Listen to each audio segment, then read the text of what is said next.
Andiamo a rimuovere il ferro dall'aceto e a ripulirlo. Per fare questa operazione vi consiglio di indossare dei guanti perché questa soluzione macchia tantissimo.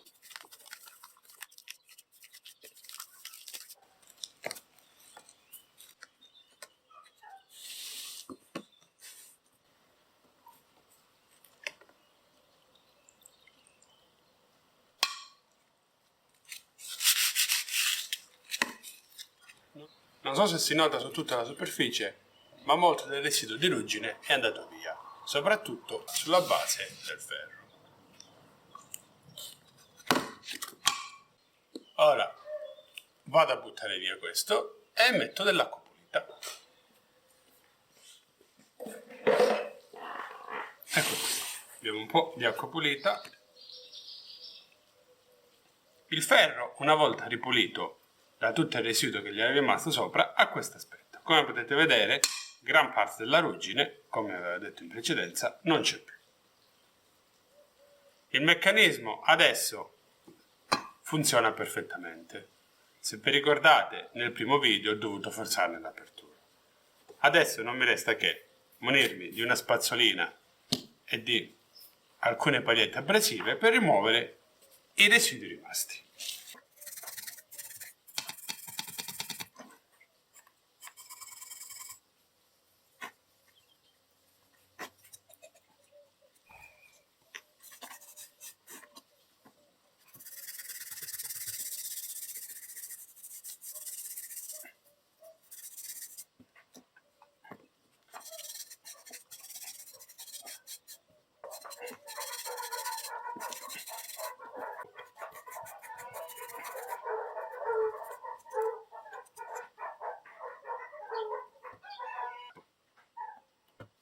Sì.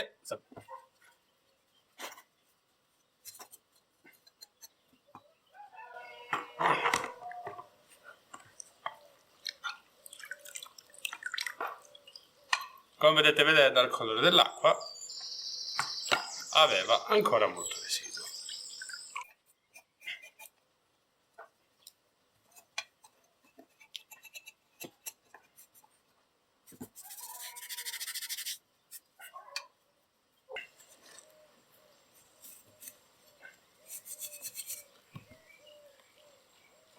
L'interno è la parte più rovinata, soprattutto perché per utilizzarlo qua dentro veniva inserito del carbone rovente.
Adesso con avvitatore e spatola vado a pulire la ruggine rimasta.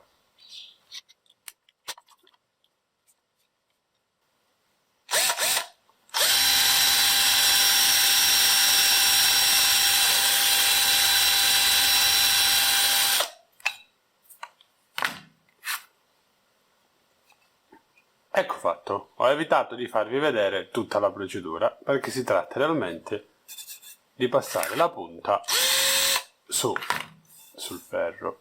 Non ho fatto un lavoro aggressivo, ho rimosso soltanto lo strato più esterno.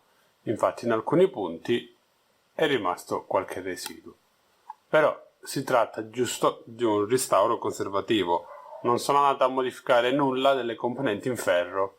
Del ferro, infatti non ho aggiunto questo pezzo mancante del manico, non ho drizzato l'apertura, però ho ripulito da tutti i residui. Anche l'interno è stato ripulito e il chiodino che blocca il manico.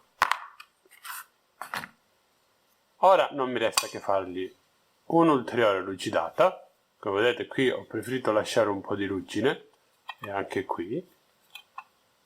Però una volta lucidato, questa ruggine non darà problemi.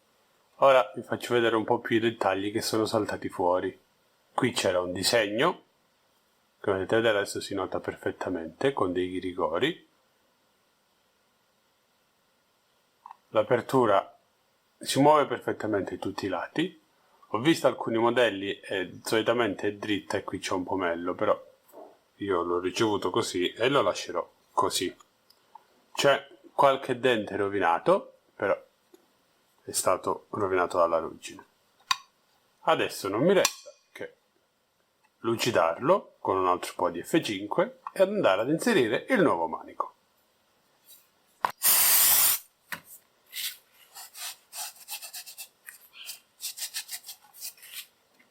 Io ora finisco di lucidare, monto il nuovo manico e ci vediamo direttamente con il prodotto finito. Restauro terminato. Come potete vedere non ho fatto nessuna modifica al ferro, non ho aggiunto il pezzo mancante, non ho sistemato la forma dell'apertura e non ho neanche raddrizzato questa parte della maniglia.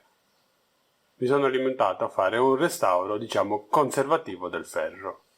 Ho soltanto rimpiazzato il manico, purtroppo era difficile capire la forma che aveva in precedenza e quindi ne ho fatto uno basandomi sulle foto viste in rete.